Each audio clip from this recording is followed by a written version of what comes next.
Jadi pada pertemuan kali ini saya mengambil jurnal dari Drug Metabolism and Disposition yang sudah terakreditasi Q1 di Simago.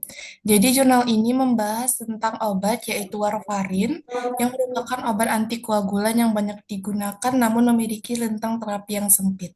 Sehingga perbedaan kecil dalam dosis dapat menyebabkan efek berbahaya seperti pendarahan.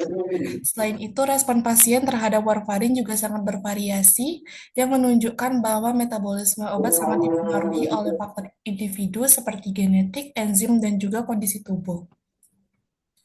Jadi pada prosesnya, warfarin ini mengalami reaksi reduksi, di mana gugus karbonil akan berubah menjadi alkohol dan menghasilkan pusat kiral baru sehingga membentuk 4 isomer baru seperti yang terlihat pada gambar berikut, di mana warfarin mempunyai isomer yaitu R dan S, dan keduanya memiliki gugus karbonil yang mengalami reduksi menjadi alkohol. Perubahan ini menghasilkan kiral baru yaitu 4 isomer RR, RS, SR, dan SS, dan perbedaan struktur inilah yang memengaruhi metabolisme dan aktivitas obat dalam tubuh. Lalu lalu permasalahannya, penelitian sebelumnya belum mampu memisahkan enantium R dan warfarin dengan baik, serta metabolisme yang belum terpisah dengan jelas. Akibatnya belum dapat diketahui secara jelas jalur metabolisme yang spesifik untuk masing-masing enantiomer, sehingga hubungan antara struktur metabolisme dan aktivitas obat belum dipahami sepenuhnya.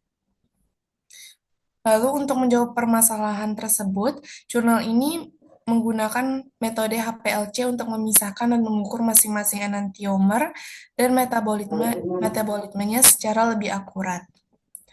Data metabolismenya dianalisis menggunakan model Messier-Maintain yang digunakan untuk menentukan Vmax dan juga Km-nya, di mana semakin tinggi nilai Vmax-nya, berarti kecepatan reaksinya juga ikut lebih tinggi.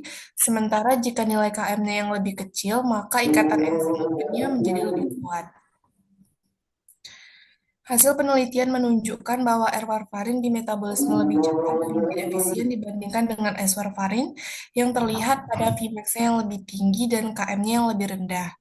Terlihat pada tabel berikut, di mana nilai Vmax-nya lebih tinggi yaitu 155 dibandingkan S-warfarinnya yaitu sebesar 41, yang menunjukkan bahwa R-warfarin di metabolisme lebih cepat. Selain itu, nilai Km-nya lebih kecil dibandingkan S-warfarin yang berarti afinitasnya terhadap enzim lebih tinggi. Hal inilah yang didukung oleh nilai efisiensi yang jauh lebih besar pada R-warfarin, sehingga dapat disimpulkan bahwa R-warfarin di metabolisme lebih efisien dibandingkan dengan S-warfarin. Lalu juga disebutkan dalam jurnal ini bahwa S-warfarin di metabolisme sekitar 9 kali lebih cepat, yang berarti R-warfarin di metabolisme efisien dibanding S-warfarin. Jadi kesimpulannya, perbedaan kinetika metabolisme R dan S-warfarin memengaruhi proses clearance dan pembentukan metabolit aktif. R-warfarin lebih banyak mengalami reduksi dibandingkan dengan S-warfarin, sehingga menghasilkan metabolit yang kurang efektif. Selain itu, pengaruh metabolisme ini terhadap respon pasien tergantung pada faktor genetik, kebiasaan, dan juga lingkungannya. Lalu karena uh, isomer yang berbeda dapat menyebabkan respon yang berbeda terhadap pasien.